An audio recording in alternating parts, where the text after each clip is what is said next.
Hey guys, Landon here with another fly tying video. Today we're doing the copper john. This is, in my opinion, what I think is probably one of the most famous flies out there. So I ran out of, as you see, I have a bead on here.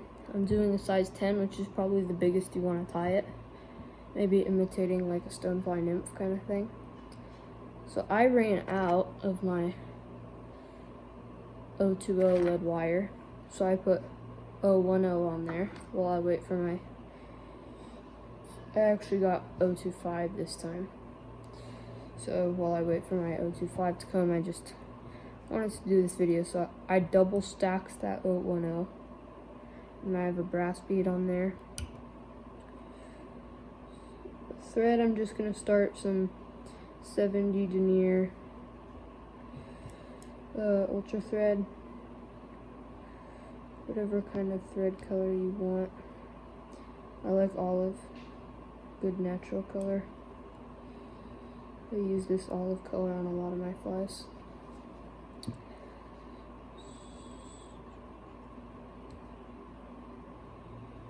So I just started it right behind those lead wraps. And then I just want to keep all this stuff smooth. That's why I pick 70 denier, because the thread keeps it, the thread is always smooth if you keep it flat. Then I get some stripped goose biots brown from Hairline. I use the ones from Hairline for tailing, and the ones from Nature's Spirit for bodies. So if you notice, the ones at the bottom, as you see, ones at the bottom are thicker and shorter. The ones at the back are longer and skinnier. You see I've been taken from the back. I like to get the ones from the back for tails. The ones from the back for bodies too. So, I mean, if all you have is the bottoms, but where the fat ones are, it's fine. I just like the skinnier tails.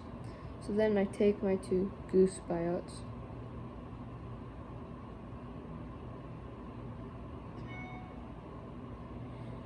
I pose them so that the natural curve that they come in are facing different ways.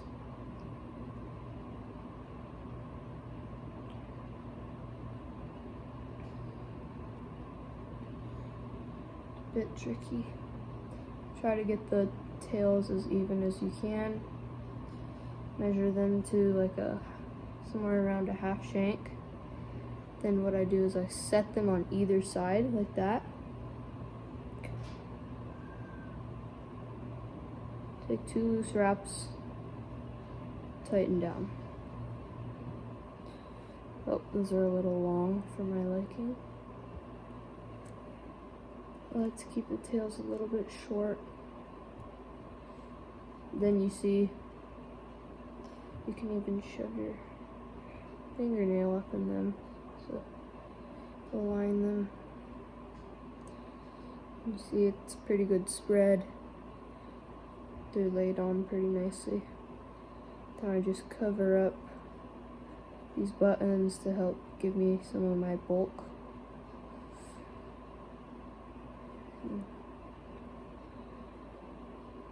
About to there is fine because my wire won't go any farther than that. So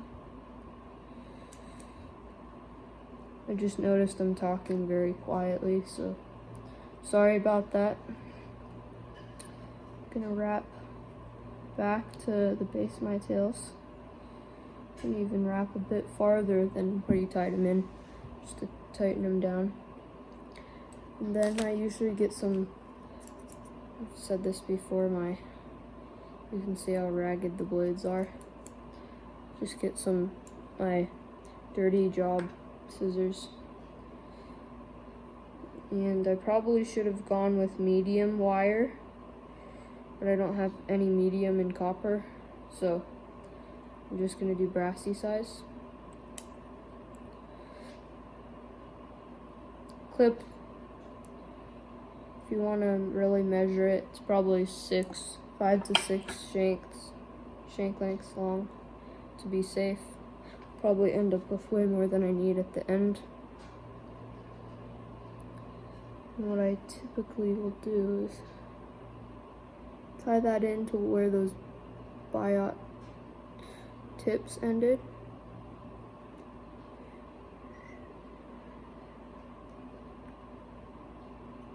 Keep my thread flat.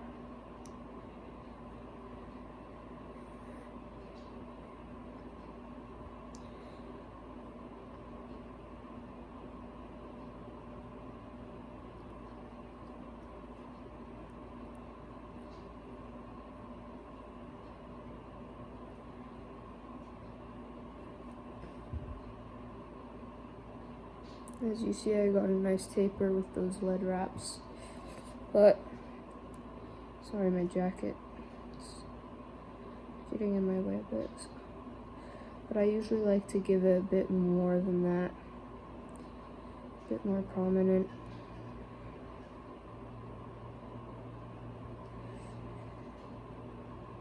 So I'm just gonna build up the extra taper that I need. And I can start wrapping my wire.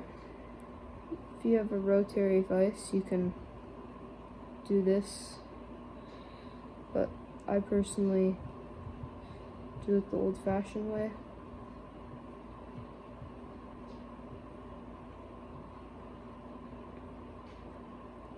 It's been a while since I tied one of these.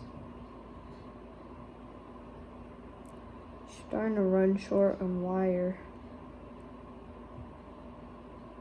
Actually, what I can do is get my hackle pliers.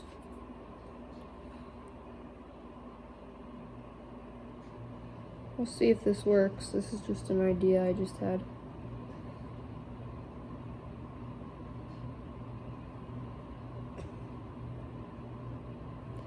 I failed you guys. Look at me, I ran out of wire. So,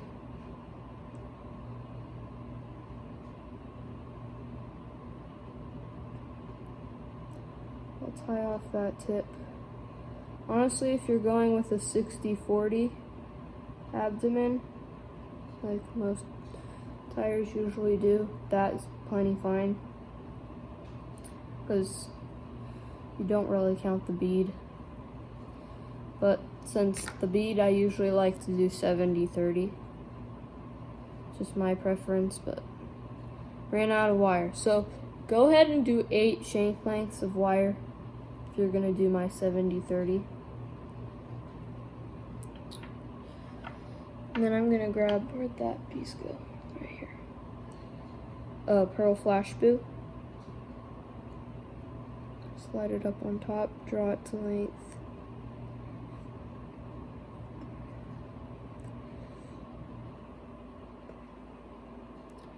Then black thin skin. I'm trying to do this fast because if I did this slow, it'd be a 20-minute video. Honestly, then I usually do. That's not enough at all. I probably should have practiced before I tied this for you guys. And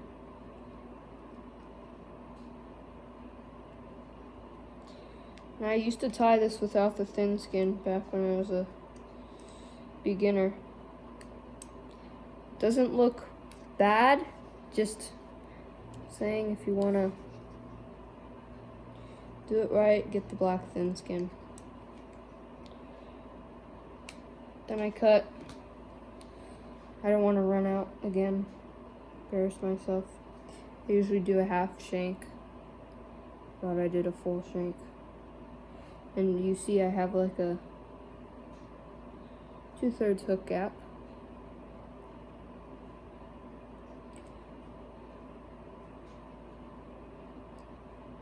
Strap it down.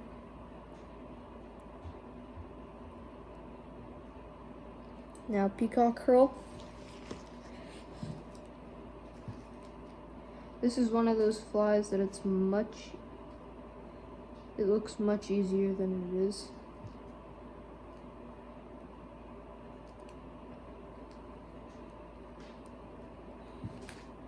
Just trying to go fast here. So I've got 3 strands. And catch them, draw them, and make sure to not draw them all the way to the tips, because if you go and do that, then they'll break off because the tips are so fine. So then what I do is I wrap my peacock curls, gives it that shiny, buggy look. Catch them, tie them off with 5 wraps or so. You can snap them or clip them. I just like to be less violent with it. Then I pull this, stretch it a bit, don't pull it out, stretch it a bit.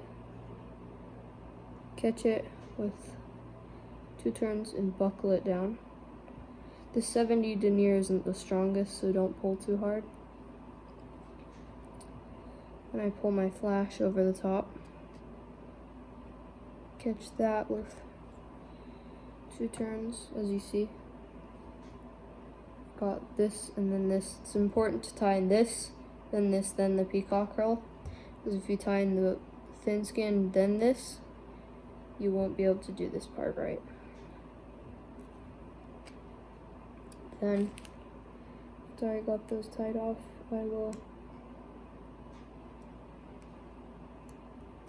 this is one of the reasons you need good scissors. Copper John and the thin skin problems. So this is actually looking pretty good. The proportions on it are pretty good, so I guess it's okay. I kind of ran out. Then I grab, this is a off-brand, but it's a Whiting Co-op. So I think these feathers are from Whiting, although they're advertised as a virtual fly box brand. Take one nice large one, clip it at the stem, strip the fluff from the bottom. Then I usually take a good way you can measure if you want. So when it's flat, you can take like a hook gap worth in fibers. Then I measure it too, so it goes about halfway down the wire body. Tie it down with 3 wraps. Those are the legs, and you can also tie them with rubber legs as more of a stonefly nymph. Although this size 10 probably will look to a fish like a stonefly nymph. Then I'll take my same on this side.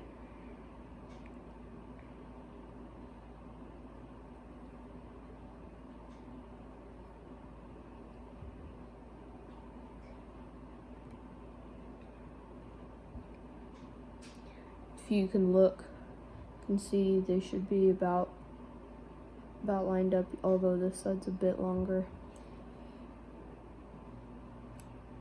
Clip them close as you can. Then you can wrap on top of the butts.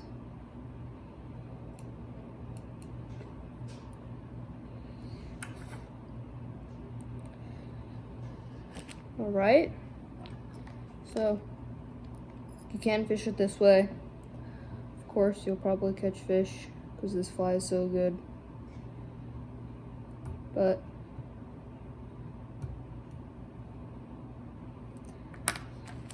one of the traits of the Copper John is the epoxy case. So I like Solar as thin hard.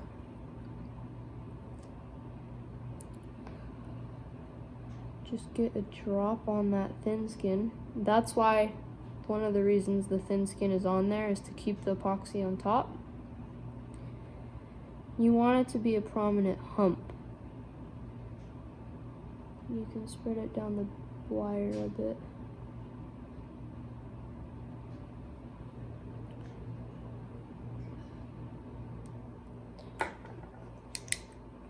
Look, toast it up. The light.